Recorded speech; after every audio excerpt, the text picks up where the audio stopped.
The Missouri National Guard one-on-one. Missouri National Guard, always ready, always there. All right, Howard Richards, you hear him on the Tiger Radio Network on your local affiliate, and you're going to hear him right now on the Mizzou Network online talking about the SEC Championship game. And Howard, Mizzou and Auburn, when you look at this matchup, kind of big picture, what are the things that stick out to you? If you look at the numbers, I don't know that you'll find two teams that are more evenly matched from points and yardage, defensive statistics.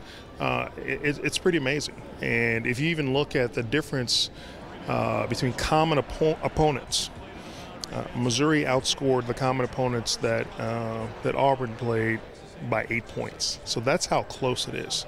The interesting thing is that Missouri is more balanced. Auburn offensively is heavy. It's a heavy run team. So that's going to be the difference. For Missouri defensively, they've got to stop the run. They've got to do a good job up front defensively. The defensive line's got to get off the blocks, get penetration, and slow down their triple option assignment football, man on man, and just be very disciplined, play under control. And if they do that, they can get it done. We hear so much about what a great running team Auburn is, but clearly they do it a lot of different ways, because if not, as Herm Edwards used to say, they'd be one-handed and they wouldn't be that good, but they're an excellent team. So how do they vary up the run so that it keeps teams off balance and they don't become one-dimensional? Well, that's the thing. They disguise things so well. Ball fakes, misdirection, motion, so many interesting things that most defenses aren't used to seeing. Back in the day, Grambling used to run a similar, well, they still run a similar offense, but it was based on confusion. And if you can get your defense that you're playing against confused, you're in an advantage offensively to get things done.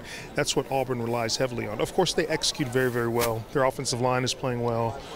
Their running backs have great speed, great vision, and they're just really good at what they do. Offensively for Missouri, what do you think the most important things are to keep putting points up on the board? Execution. They must establish the run first, though.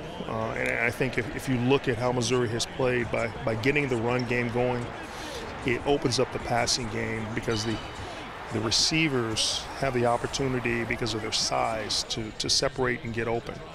You run the football, you can incorporate play action.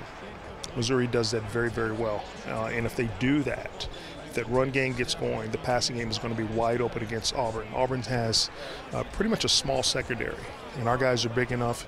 They get open, get some separation, they'll have a big day offensively as well.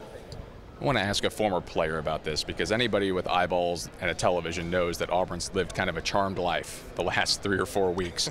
You guys as players, I would imagine, don't really pay attention to that kind of stuff when you're breaking it down and getting ready for a game. You cut right through that kind of stuff, don't you? Well, here's the thing. A win is a win. If you win in the last 10 seconds, the last second, a win is a win.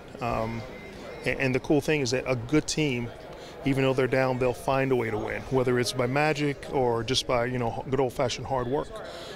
So Auburn is 11-1 because they're a good team. And, they've had some pretty dramatic finishes the last couple of weeks, and one earlier in the season against Mississippi State. But that's what you call finding a way to win. So it doesn't really matter how it's done. It's just a matter of putting W's on the board, and they've done that.